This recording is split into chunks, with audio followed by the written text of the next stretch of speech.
Hi everyone, welcome to a very special episode of Chats with Nat. I'm obviously not Nat, but jumped at the chance to sit in the seat for today's chat.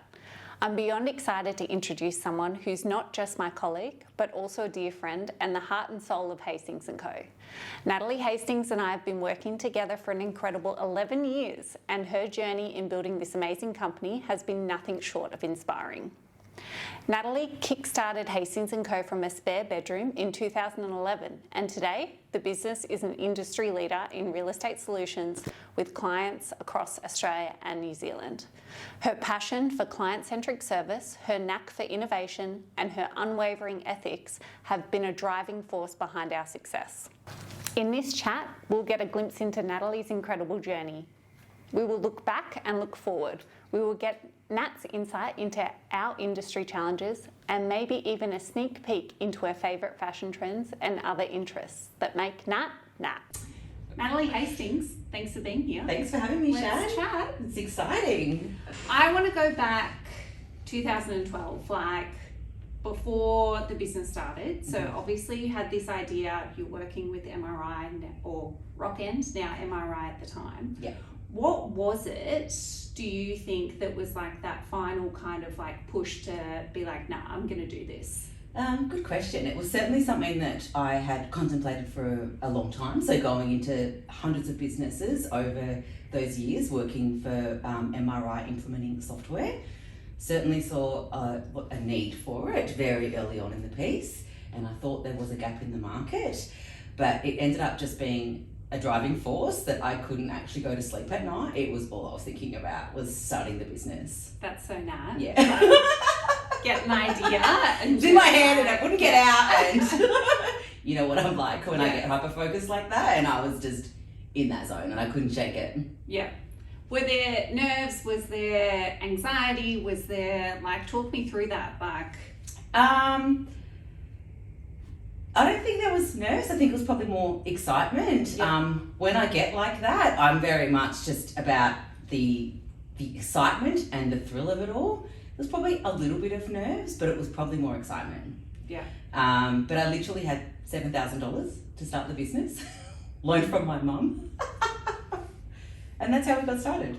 Those are some of the best stories. Yeah. Yeah, like, and I think that grit and determination is a real key factor in people actually succeeding when they have these business ideas. Yeah. So fast forward 12 years, you're now the business owner of a company of 32 employees. Yes. Are there any things that you didn't anticipate or thought like, oh, that's slightly different than how I envisaged my journey? Yeah, there's definitely a lot of things. I think when you're starting a business, everything's a real idealism and everything's kind of best case scenario in your head. Yeah. So you think things are going to be absolutely amazing, and of course they have been, but there has been a lot of challenges along the way. Some of them are challenges that you might think you would come across, but others were just, you never know what's going to come at you when you're running a business. So I think the greatest challenge was probably people. Obviously that's the greatest challenge. But where I've been lucky is having yourself and Daniela almost from the very beginning by my side to build this business. And whilst over the years some of our people have changed, our core has remained the same. So I think that's helped me with all of the challenges that we have had to have faced along the way. But I probably couldn't list them. There was so many things that were unexpected or that I didn't think would be something that you'd come across in business. Yes. So yeah, still learning every day, something new. And what about like key milestones over the last 10 years? Are there set points that you kind of look back on and like think, yeah, wow, that was a moment? Yeah, I think one of the key milestones would have been Miles Real Estate. Miles Real Estate. I still remember them coming on board. So we were at our old office in Ormond, very small team. You, me, Daniela, one other team member. I think there was 4 of us at the time. Getting Miles Real Estate was a pretty big deal for us. We had been in talks with them for about 12 months, I believe, from memory. To actually get them on board, that was a milestone moment for me. I would say that was our most kind of prestigious client that we'd ever taken on board. And I remember it was a really big deal for them as well, having people that had been in that role for many, many years. and having to kind of go out and train the property managers. I remember you and I going out with hastings+co cupcakes to try and sweeten the deal. Training the team. That was a huge milestone. I think that was the moment that we really realised we're onto something here. We're building a really good business. And moving here to our office here in Bentley and actually starting that from a blank space and designing it ourselves and building it ourselves, and now just taking over a second space here. They're two of our big milestones, but also our recent website and kind of brand refresh was a huge milestone for us. We'd had our old branding and website almost since inception, about 11 or 12 years, and it did stand the test of time, I must say. It did. We still got it right up until it really did stand the test of time, but to recently kind of go through that refresh all together was another one of those moments where I did stop and go, wow, look what we've done here. Yeah, the business has been around long enough and successful enough to warrant a rebrand, or not a rebrand, but a refresh of the website. Yeah. And Miles Real Estate, I think like going into that office and previously we were dealing with offices where they were all kind of like the one department, whereas Miles Real Estate was really, okay, we've got a residential, we've got a commercial, we've got like layers of management that we have to work with. It's a really exciting time. It was really exciting for us, and I think we learned a lot, and it kind of helped us step up that next level in our business because they were what we would consider an absolute A1 superior client, and it really helped us kind of lift our standards, and that cemented a lot of processes and procedures for future clients as well. Yeah, absolutely. So what keeps you motivated as a business owner 10 years in? I suppose just because it's my baby. So I suppose it is easier to get up every day and come into work. Don't get me wrong, we all have days where it is harder than others and you're feeling fatigued, but it is my baby, and I keep coming in because my team keeps coming in for me as well. Now I'm going to cry. Sorry, that wasn't supposed to happen yet. Yeah, but sometimes it is hard when you work really hard, like we all do, and it's great to know that your team's around you supporting you. Sometimes we have moments where we're tired and people lift us back up. All right, I need tissue. What do you think Hastings+co's point of difference is? Like, what keeps us that next level? Yeah.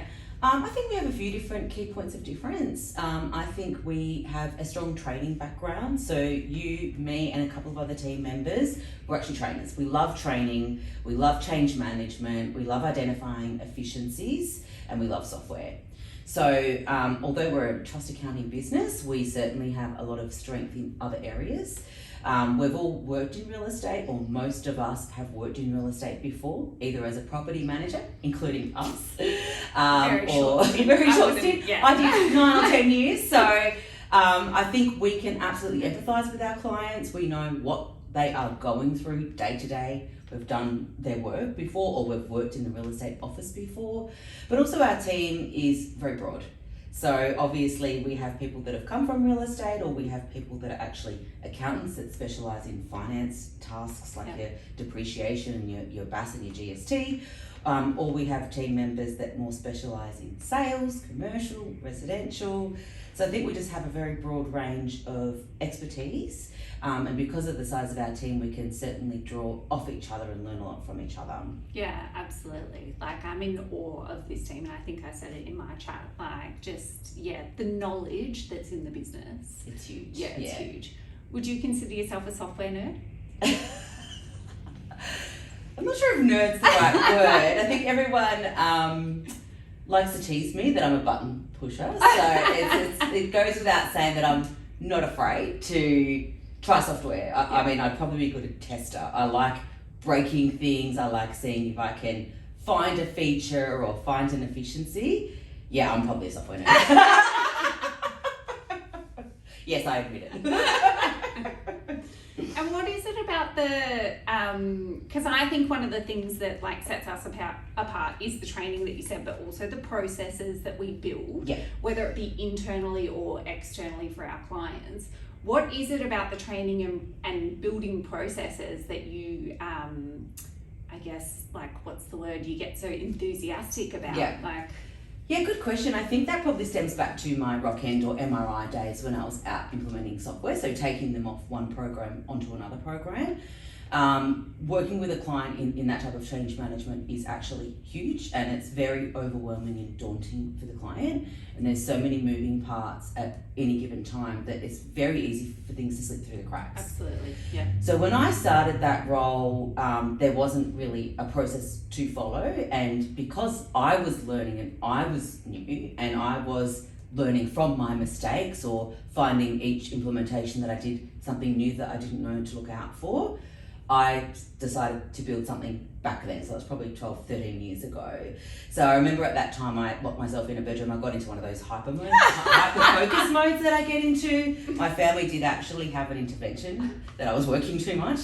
I locked myself in a room for about 2 weeks at home, and I was determined to kind of write this onboarding implementation plan, and I wrote it for every program that they could be coming from, Console, RP Office, or any program they were coming from. Interest, which is the program I was specialising in.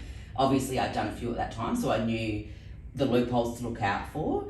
So I wrote plans for every single migration. So it was down to pre-migrate, during migrate, after migrate training. It was also just making sure the client was a little bit accountable as well, because something else that I was learning is the client would just go, oh yeah, we're changing software, but not understand that we actually need their help. They need to check their data, they need to check their page due dates, they know their portfolio, so we do need their help. So it's also an education tool for the clients from the outset that, hey, it's not just press a button and we're done here. It's a bit more like that these days. But back then it certainly required a lot of hands dirty work for that first week or two, depending on the size of the portfolio, to get it nice and clean. So I think for me it stems back to back then. It was a tool that I kind of developed and wrote for myself and my clients back then. And when I shared it with the other consultants at Rockend, they absolutely loved it too, and they wanted to buy it off me. So I thought, okay, there's something helpful here. Yeah. And then I suppose I just used that principle when we started doing implementations to Property Me, Property Tree, had a really rough guide of what needs to be documented and what needs to be followed in a project plan. Mm-hmm. So things can still slip through the cracks. As I mentioned, there's so many moving parts to a software change, but I think that's probably where it stemmed from, and it made me feel good, and I know that it made others feel good to have something to follow, something to kind of make them feel like they're in control of a project. And they're also moving through the actual implementation, because they can be so daunting when you're actually in it. Yes. So to have that to kind of follow and be like, okay, I'm 50% of the way through, like there's light. Exactly. Because it can be really intense. So everyone that works at hastings+co obviously knows WorkNat. WorkNat's lots of fun. WorkNat is really motivated, hardworking, helpful, and just wants to do the best for a team. Who's Nat outside of work? So obviously I have a daughter. She's 6 years old. Her name is Milla. She's the light of my life. Just started prep this year at St. Paul's local primary school. And my husband Dean, he's an absolute superstar. So when I did start the business 13 years ago, he owned his own business as well, specialising in franchising, assisting businesses to franchise. So when we first met, he was a little bit of a mentor for me. These days I've really learned a lot in the last 13 years. So I certainly don't rely on him as much for that mentorship, but it's always good to have someone to talk to at night who is a business person as well. So that really helps. And he helps a lot on the family front, because obviously I can't really do the short hours as much as other people could. So he helps out a lot at home, which is fantastic. But me as a person, I would say I'm an interesting person. Someone asked the other day as a part of our leadership training to write down 3 things that summarise you. And when I wrote them down, I did laugh at myself. So I love fashion, solving crimes, and business. So kind of 3 strange things together. Solving crimes, Specific crimes, like anything. Normally prefer the worse the crime, the better. I mean, if we're talking about just shoplifting, I'm a bit bored. I like to really solve those crimes before the end of the episode. Yeah, that's an interesting one. Yeah, people do think I'm a bit strange when I say that. The fashion they get, the business, we get that. The crime solving, they're like, okay. I think Miller gets a lot of her boss lady attitude from you, but in an amazing way. I think she's a sassy little 6-year-old, almost, no, six, yeah, 10, 6, yeah, she's the best. Nah, she does keep me on my toes. So I actually think people would really enjoy it if they see what it's like when I get home and how my daughter's the boss. I think the team would really love watching that. They see it when she comes in anyway, but she certainly is a little boss lady. But she gets what we do here. She knows that we really work hard. She knows that Mummy's the boss and Honey Shan's the second boss. She does get worried if we're both out of the office. She wants to know who's the boss when we're not here. Miller. Yeah. No, she's cuteness. Yeah, she is.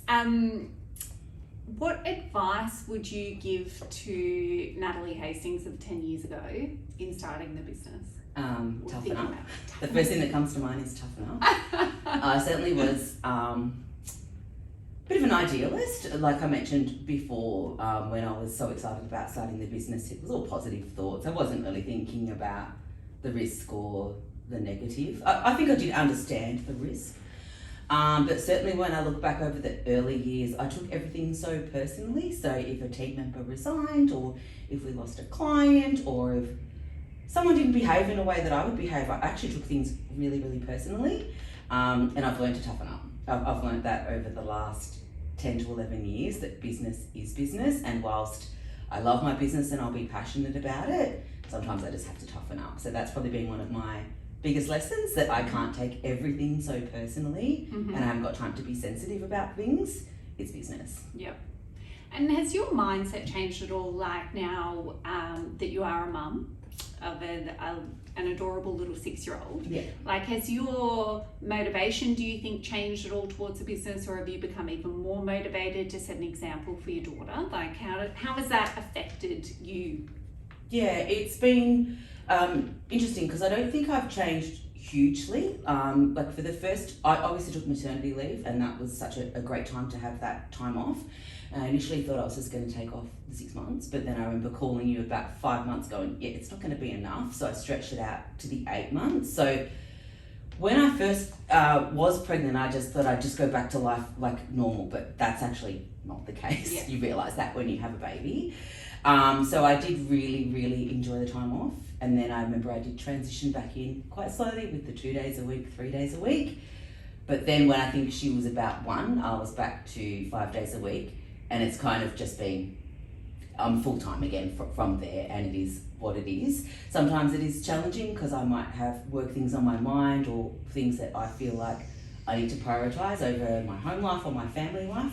So I can be known to go home and work a bit too much when I shouldn't be. So that's a balance that I'm trying to work on. But I think that the business has still had my full attention since I've been a mum. But there are times when I do need to prioritise my family. Absolutely. And I'm lucky enough to have you and the team around me to do that when I need to. Yeah, I think it's personally so inspiring. I mean, we have a few mums and dads working at hastings+co, and this business is so fast-paced and intense, but they show up every day, they're committed to the business, and I think it's really important that, and I think you set the example as well, to show like, yes, we're here, we work hard, but let's not forget about like the family life. Yeah, absolutely. Let's talk about people in the business. Mm-hmm. Are there key people in the business and that have joined that you just watch grow and go from strength to strength, that you're super proud of having them a part of the team? Yeah, so if we talk about people that have come into the business and I've watched them go from strength to strength. So I think Yanni would be one person that I would mention. So Yanni joined our business about 3 years ago now, and came in really as a bit of a junior, and he's recently stepped into a leadership role. For me, I look at his trajectory and go, wow, he has grown a lot in these last few years. And we've put him through his paces, and we've made him work really hard to get into this next step up for him. And to be honest, most people would have run away from that pressure or the pace or the requirements that we put on him to kind of get to that next level. And he just rolled up his sleeves and got it done. So that's one person that I look back at and go, wow, I'm really proud of the way they have progressed. Yeah. Two other people I'd like to mention is Aiden. So Aiden has a special place in my heart. He actually went to primary school with my stepson. So I did first meet Aiden when he was about 8 or 9 years old. But he joined us straight out of school when he was about 18. I think he was working at Hoyt's Cinemas from memory at the time, so working in a cinema, had absolutely no experience in our industry. Came on board answering the phones for us during COVID as well, so saw all sorts of things when he joined us. And he's now been with us, 3 or 4 years now, a senior trust account manager using a number of software systems that are quite advanced. So I look back at Aiden and think, wow, how amazing was that? He came on board with no knowledge and he was just answering phones and doing dishes, and now a senior trust account manager. A lot of that was his own ability to just embrace and learn. Yeah. So he does know our business from the bottom up. And there's not many people that do, like it's you, me and Daniela, but he's actually done all the tasks absolutely from the one bottom of those up. team members. Yeah, just, so he's got so much, he knows so much about different aspects of our business. So that's one. And then Abby would absolutely be the other one. So again, coming in as a junior, she's lived and breathed real estate her whole life. Mm-hmm. Her mum was in real estate. She was working for an agency when she joined us. So not foreign to real estate, but foreign to trust accounting. So again, came in as a junior, and now she's one of our senior trust account managers. So versatile, but the amount of positive feedback that we get from her clients. Yeah. Weekly, we're calling them out in the company meetings. Another one for Abby. Yeah. So yeah, she's just another person that's really, I've seen them just go from strength to strength. Yeah. No, they are two really great team members here at Hastings+Co. Both of them have got such a just a great demeanour about them. They're so positive when they come to work, and they're really fun to have in the office, but they're also super hardworking. They are, and like you said, it's good to have young, fun, energetic people in the office, but I feel like they're also old souls, because you don't often see young people that work as hard as they do. They're committed, they're loyal, they want to succeed, but they want to work for it. They don't want to just go, hand it to me. They actually want to work really hard for it, and they want to be the best that they can be. Yeah, they try and, I like to think they keep us young as well. We're not. They do, they do. Yeah. So they still haven't invited us to any of their parties. Don't hold your breath. We might think we're cool with it. Yeah. So let's talk about Hastings+Co and the culture. Like, what's the culture that you envisage the company to have? Does it have that culture? Like, I want people to learn more about what it is like working in this amazing business. Like, I'm fairly happy with our culture. Like, at the end of the day, we do come here to work, so we have to work and we have to do a good job at our work, but I do want us to have fun along the way. So I think we're quite generous with our team that we provide breakfasts and food and regular deliveries into the office. We try and have a lot of fun, and we try and cross-learn. So we do have our company meeting every Thursday, and that meeting is designed for us to share any new learnings or tips and tricks with the team. We do all work in a really fast-paced environment, and we think it's really important to share your learnings with your team members to see if that could be an advantage to them as well. As a part of that company meeting, we do an icebreaker, which is always fun, and that often involves kind of getting to know your team members as well. We're pretty heavily invested in our team drinks that we hold once a month, and we do put on pretty impressive Christmas and financial year parties. Watch this space. When it comes to the culture, as I mentioned before, we do work hard, so we do want our team to come to work and do a really good job. We're dealing with clients' money. It's not the type of thing that we can just get lax on. So we do need the team to be sharp and on their A game at all times. But we do appreciate the type of work that we do is all encompassing. So we do try and have those moments in the day where we can relax and have a laugh. Mm-hmm. And it's something that we don't shy away from as a team. We know we need to do it. Yeah, absolutely. If we continue on that culture kind of conversation or dynamic, I want to talk about Daniela, yourself and myself. So we've obviously been working together for at least 8 years. Daniela's been with us 9 years. I think she's coming up to 10 years next year. So you and me 11 or 12 and her coming up to 10. We're all very different. Yes. Why do you think the three of us just... I don't know. And I actually didn't really realise how different we were until... Well, obviously when we did our disc profile recently, that cemented just how different we actually are. Yeah.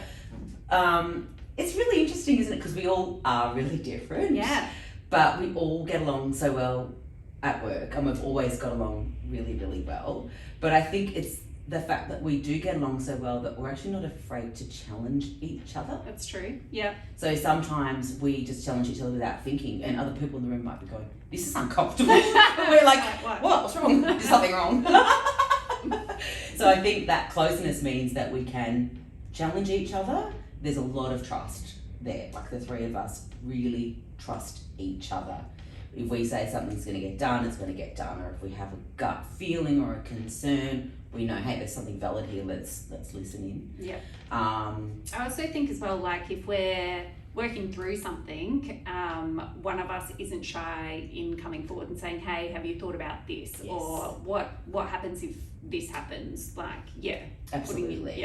I think we're not afraid to make each other think outside the square.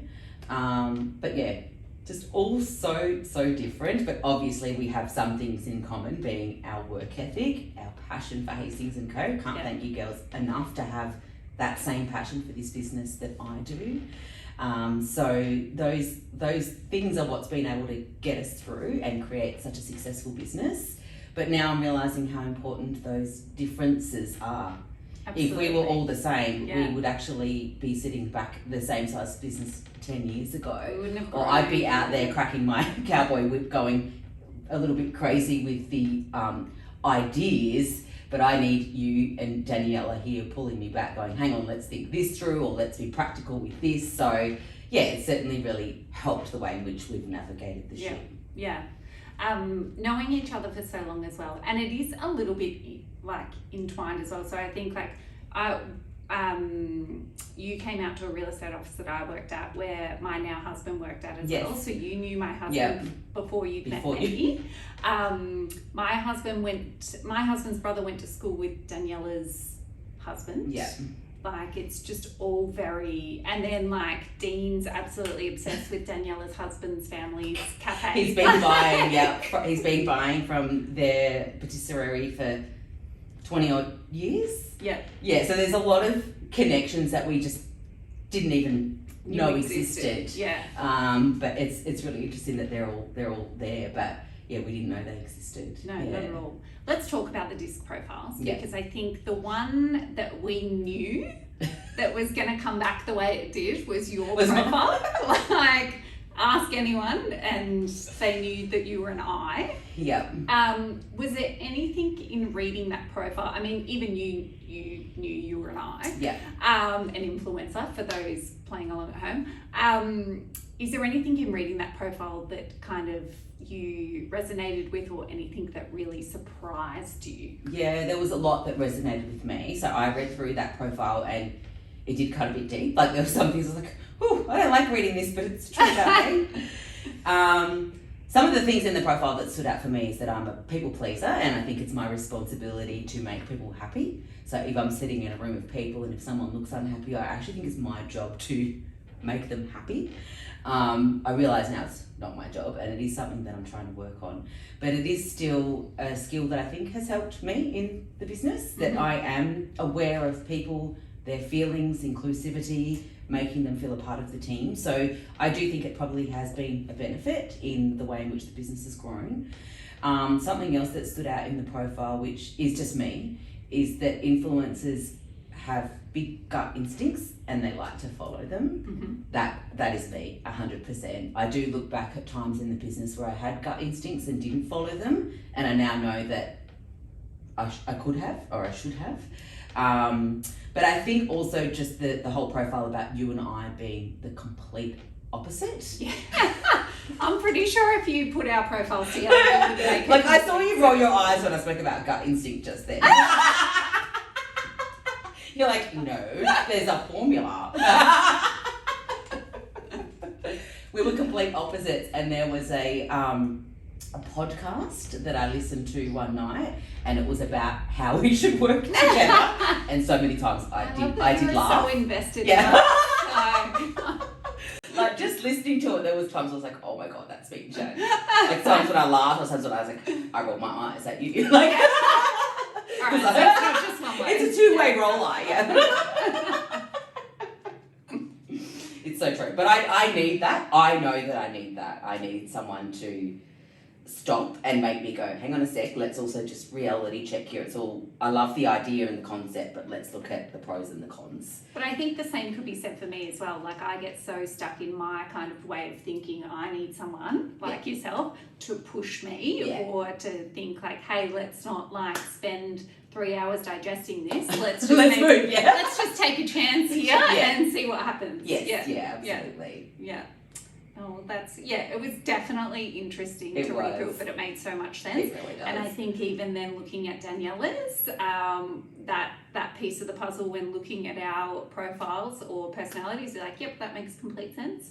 And then just for the broader management team as well, it's really helpful in working together and driving. See, isn't it so funny? Because I'm not sure if I would have picked Daniela as a D. But you said that straight up. Do you know what, actually, though? I thought I was a D. Oh, I thought you could have been a D. Yeah, but then I look at my profile and I'm like, reading your profiles, it makes sense that you're saying she's a D. Yeah. But I wouldn't have picked her as being someone so direct.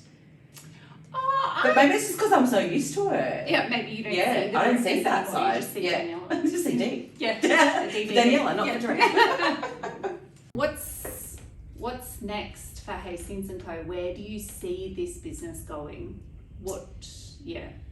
I would like us to keep pushing all in our general accounting arms. So obviously most of our clients rely on us for trust accounting, and we also do general accounting and payroll. So some of our clients rely on us for that service, maybe about 30% of them, but it's a service I'd like us to continue pushing. We do have accountants on our team, so perhaps looking to become registered BAS agents down the track, so we can actually lodge BAS on behalf of our clients as a registered BAS agent, and also possibly looking to become an RTO, a registered training organisation, so we continue our partnerships with the likes of Property Me and MRI, and our own training programs, but actually be able to provide certification for those training as well. Yeah. Sounds like you got a whole heap of ideas. In the bank. You just got to help me roll them out. The next 12 months. Yeah. Well, thanks so much for chatting. Thank you, Shannon. It's been really fun. Thanks for turning the tables.